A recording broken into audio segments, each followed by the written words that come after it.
So welcome Adam Ryan, GDPR Practice Lead at Calligo. Thank you for coming in and taking the time. You're welcome. So Adam, tell me, what does a GDPR Practice Lead do? Oh, big question. Pretty much at the moment we're just trying to take clients through that initial awareness phase. We've certainly seen that in the last year, certainly since the year countdown, there was a material change in the amount of people that are actually looking at it. But we've always been firm to sort of say you need to be moving on with this. The 2-year grace period started in 2016. There's a misconception sometimes that the regulation is going to come in and then there'll be a ramp up period. We're very much stressing that actually, the ramp up period starts from day one next year, May the 25th. So our job is to very much work with our clients to get them ready for that period, and then the onward journey after that time to make sure they stay as compliant as possibly can do. And see, the thing is with GDPR at the moment, everyone's using this term as, maybe a bit outspoken when saying this, like a leading consultant's dream, really, to go, let me get you to where you need to be for GDPR compliance. But you come from a different angle than that, don't you? Absolutely. Fortunately, I've been in this game for long enough that I can remember the Millennium Bug, and it often gets compared to that. Sometimes by a lot of people that actually didn't work through the Millennium Bug, and one of the issues with that is there's a misconception that it was it wasn't a real problem. Those of us that have sort of been in it long enough, when actually changing the lines of code, knew that it actually was taking place, and we were just working all the hours that we could to make sure that the things were put right. The difference between that and GDPR was, with the Millennium Bug, we were looking for single issues within lots of lines of code. GDPR is a fundamental change to the way businesses operate. So that's quite a hurdle to get over and get past that misconception that it's just that money-making machine just to be the latest buzzword and generate some services off the back of it.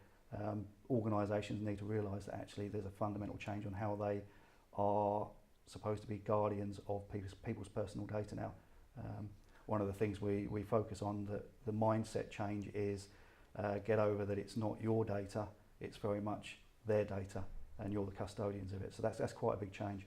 Well, you've got a very interesting proposition. So, I mean, we were talking earlier about this, that you have your hosted platforms, and as a vendor, you need to demonstrate that you are GDPR compliant by next year.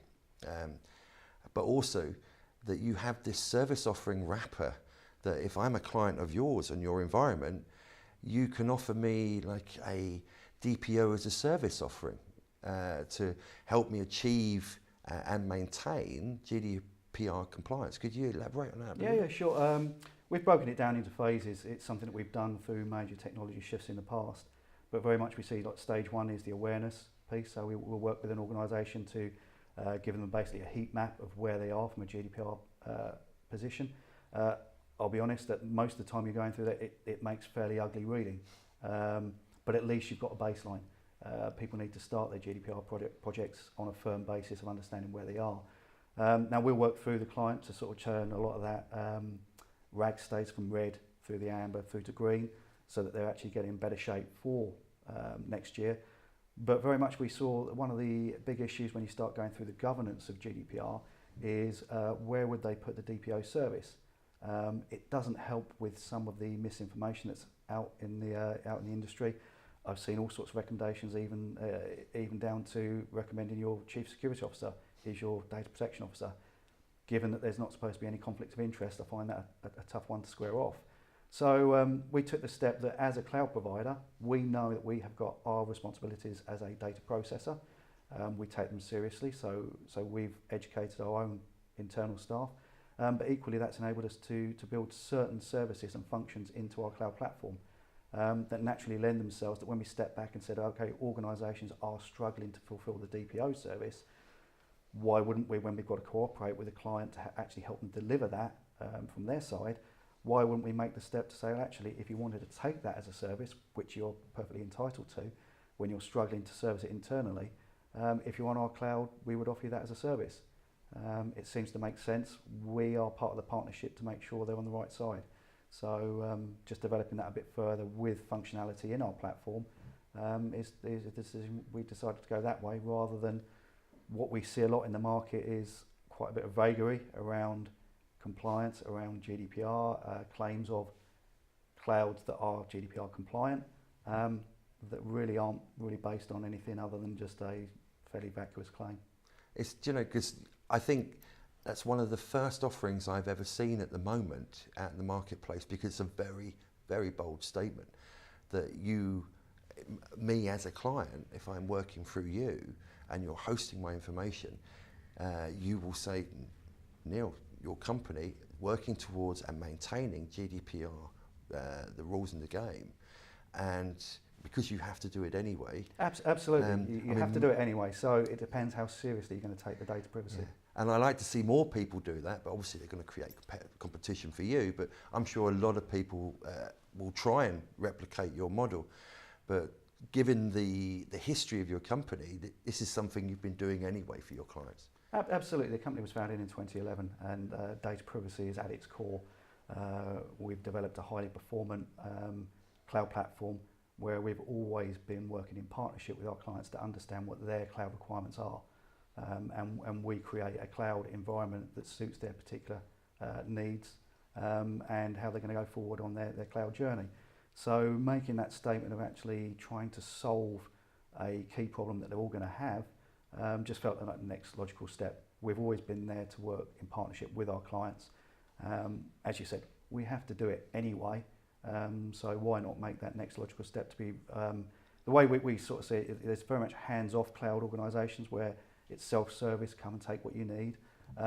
We're the total opposite. It's very much we want to be a hands-on cloud partner, not just a service provider.